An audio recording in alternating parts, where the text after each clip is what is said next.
Thank you, Mr. Chairman. Mr. Chairman, before I yield the balance of my time to Dr. Paul, I do want to point out that in July, the Republican Party or the Republican Conference introduced, and members of the Financial Services Republican membership introduced H.R. 3310.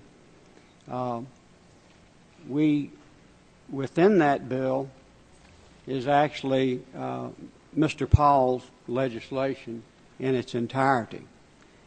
So the chairman had, I think, rightly suggested that any reform proposal ought to include an audit of the Federal Reserve, and also mention Section 13.3.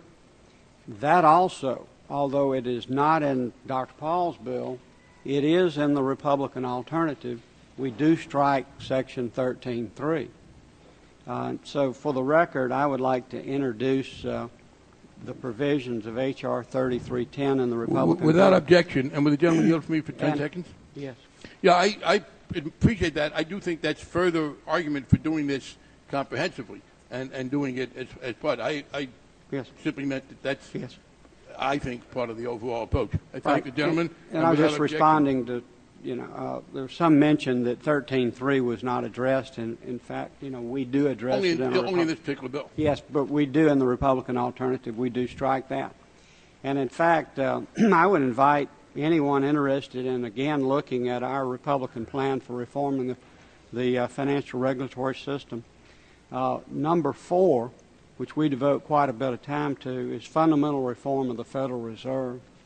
And I'd like to introduce that also. Without objection. In fact, let me get general leave now for any member to introduce or any witness any material he or she would like to put in the record. Without objection. So order. The gentleman from Texas is now recognized for 2.5 minutes. I'm sorry, you, 2 minutes and 50 seconds. Thank you.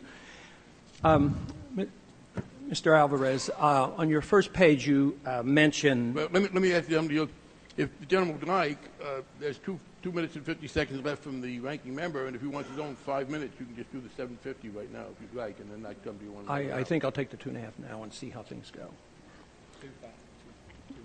Yes. 250. Okay, yeah. Thank you. Put it back to 250. You mentioned, which has been mentioned quite frequently already, about the independence of the Fed.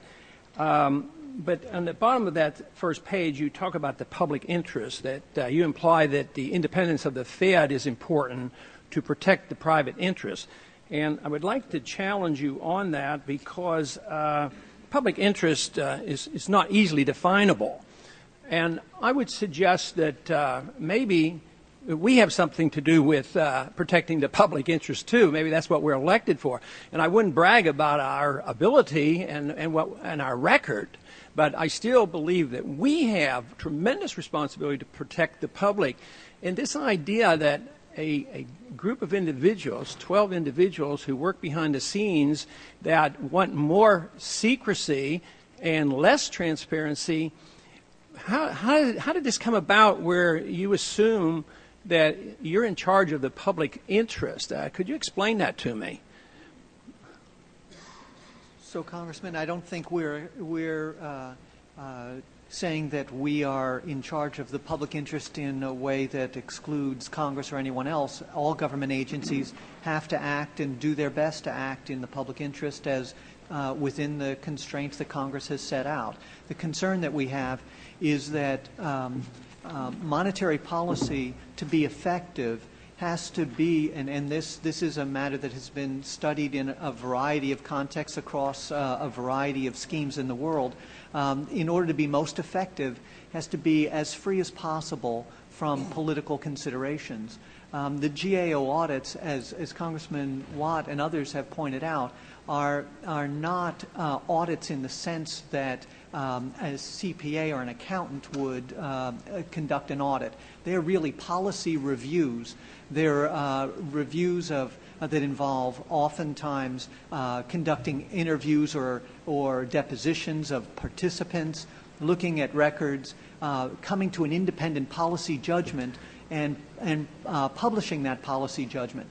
And we're concerned that that would undermine the ability of the markets to understand the Federal Reserve's actions, the policy actions, to believe that those actions are independent and not being influenced by the GAO, and that Congress is not trying through the GAO to direct monetary policy. That would make our ability to implement the policy, carry out the duties Congress has given us, make that much more difficult. I only have a few seconds left, but if you could answer rather quickly, you don't want us to review the monetary policy because it might be damaging. But what exactly information is it that you don't want us to have? That's what a lot of people ask, and they want to know exactly what it is. And I'm sorry, but I guess my time Well, is we can expired. borrow from any future time, but let's. Okay. I think that we'll lend the gentleman the time and we'll charge less than they would. Okay. But we'll let him answer it then if he could. Go ahead. So we provide substantial information to the Congress to allow it to oversee our facilities, information about the collateral, about the terms and conditions, about the types of Mr. Roberts, I want to move this along. The question was, what are the get? types? Obviously not the specific information, but what types of information do you think it would be damaging if they were revealed? So this is our concern about the audits of monetary policy are about the involvement of GAO. It's not about the types No, of Mr. Roberts, that's not. The question is, are there types of information that about monetary policy that you think it would be damaging to reveal? No, I think the issue is about the GAO's involvement in the second guessing about monetary policy. It's about their conclusions and about their review. It's not about the types of information. We make a lot of that information available already. I think to the that's an public. adequate answer to the gentleman's question. Yes, and we can go on. Yeah.